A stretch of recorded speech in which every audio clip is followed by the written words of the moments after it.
kesempatan ini saya akan melakukan rangkaian dari kegiatan coaching supervisi akademik, yaitu tahap pasca observasi bersama dengan rekan sejawat saya yang hebat, yaitu Ibu Darnia SPDGR yang didampingi oleh Ibu PT yang sangat luar biasa, Ibu Jumriati SSPD.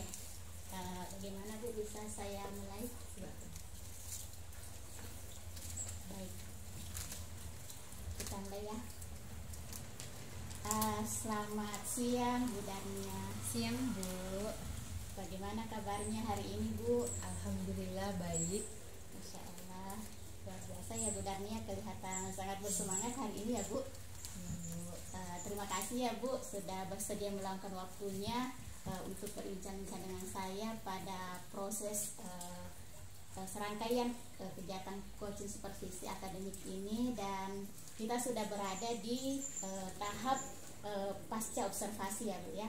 Jadi pada kesempatan ini di pasca observasi ini kita akan melakukan umpan balik, refleksi dan kalibrasi ya.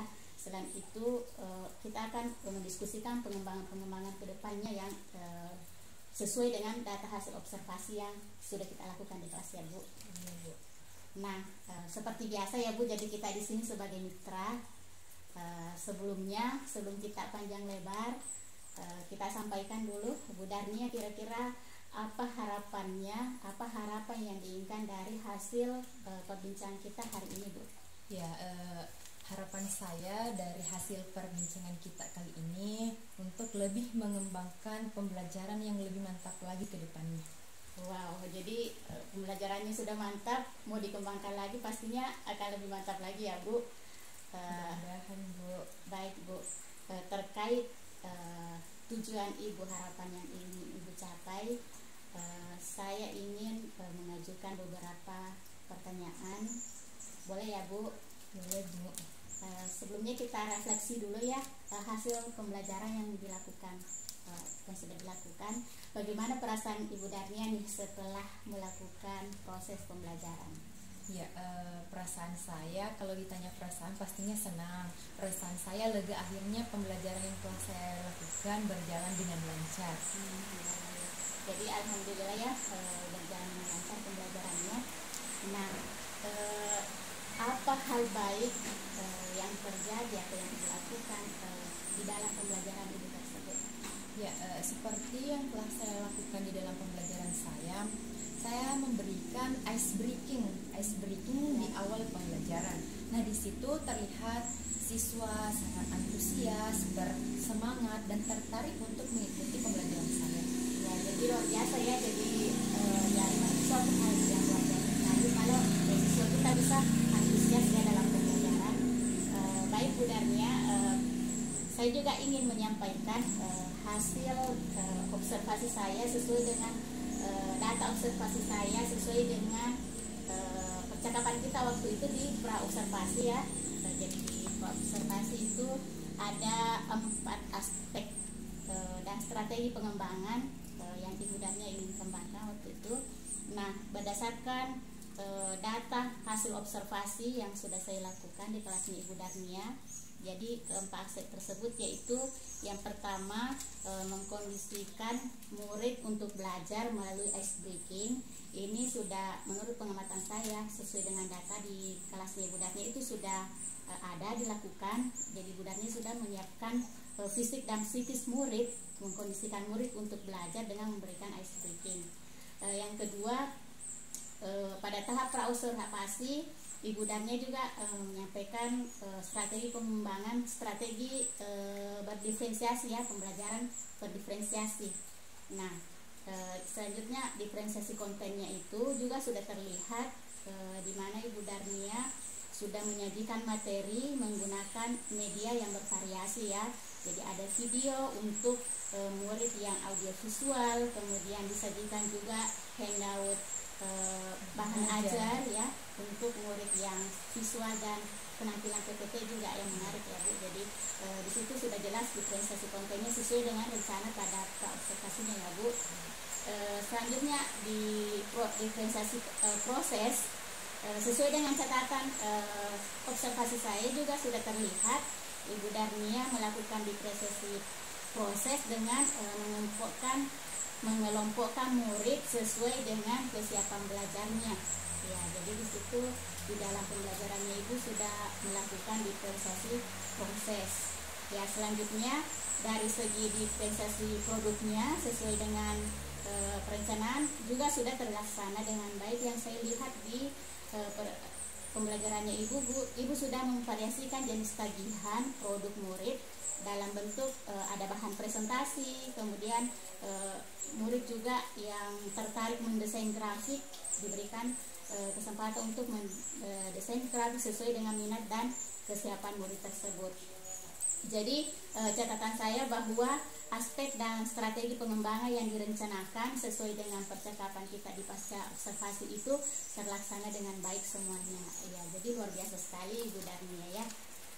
Nah, terkait dengan hasil observasi saya ini, ya mungkin Bu Darnia ada tanggapannya terkait tujuan pembelajaran dan area pengembangan yang sudah direncanakan tersebut di pra observasi.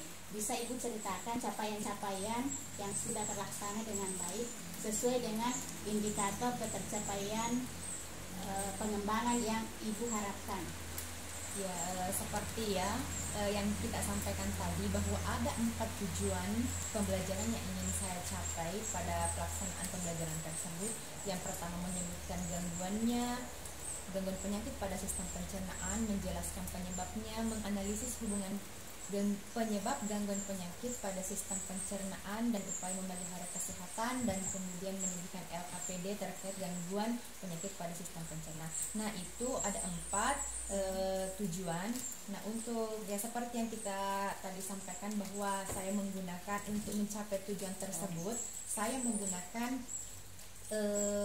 video dan handout bahan ajar untuk memadukan tipe gaya atau gaya belajar audiovisual dengan visual, di mana di situ berbentuk pembelajaran berdiferensiasi.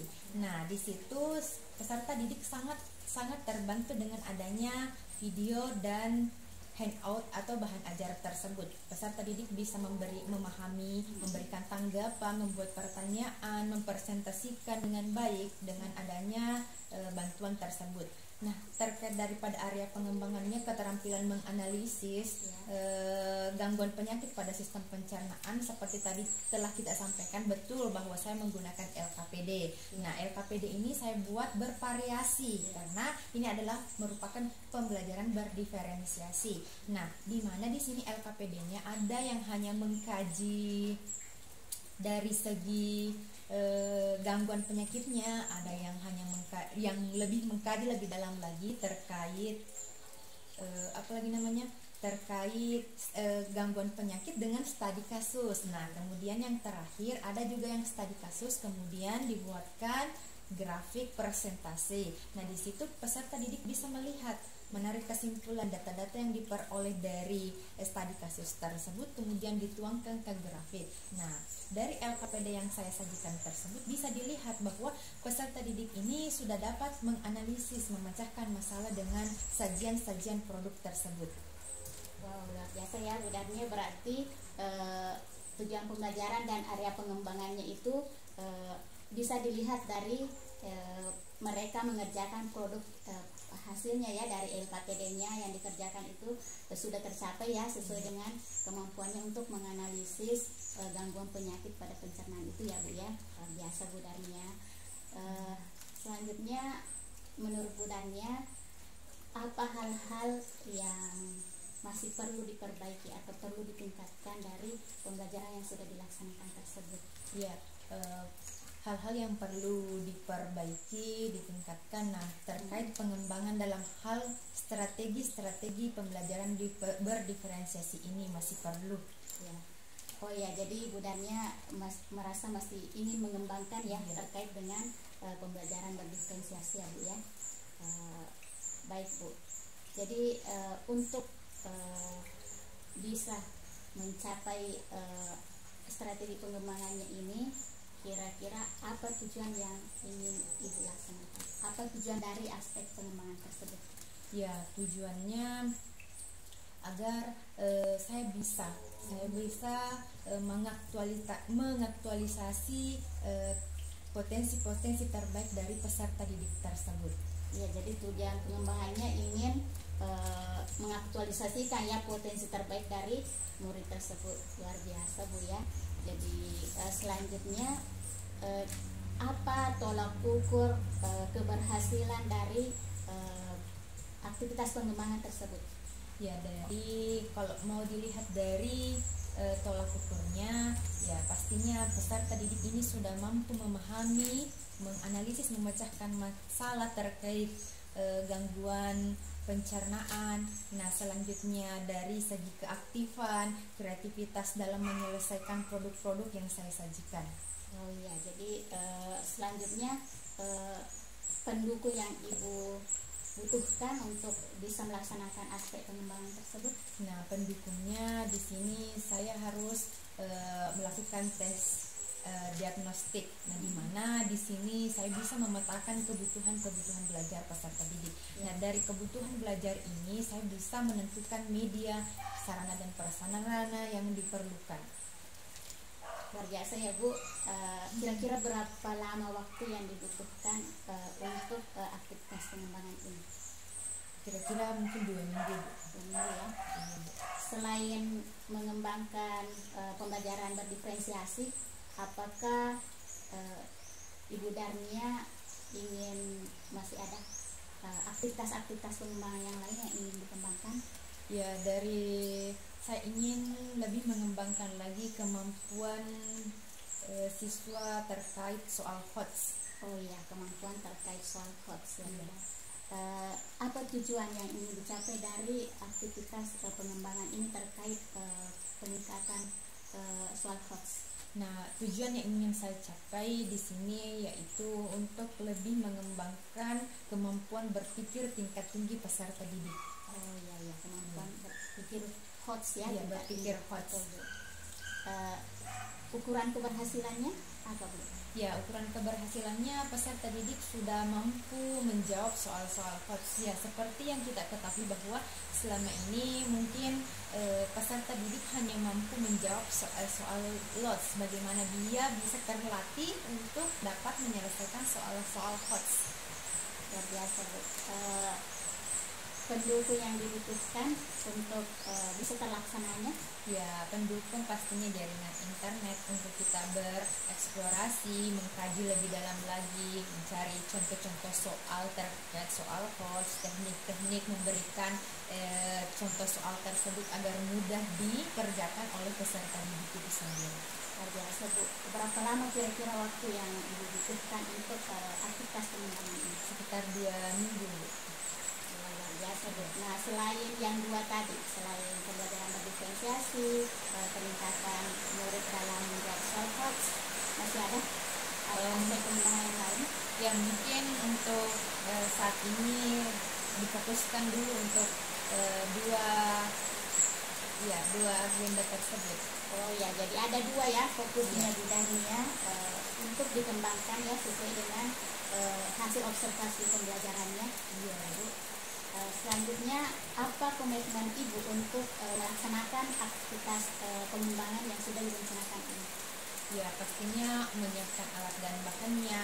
Kemudian kan tadi akan mengembangkan lagi terkait pembelajaran berdiferensiasi, baik kontennya, prosesnya, produknya itu harus jelas. Maka materi-materi juga harus didukung dengan baik. Maka saya juga harus menyiapkan desain materinya lebih baik lagi. Kemudian media dan sarana dan prasarananya. Luar biasa Bu ya. Selanjutnya, untuk aktivitas pengembangan ini siapa yang ingin Ibu libatkan?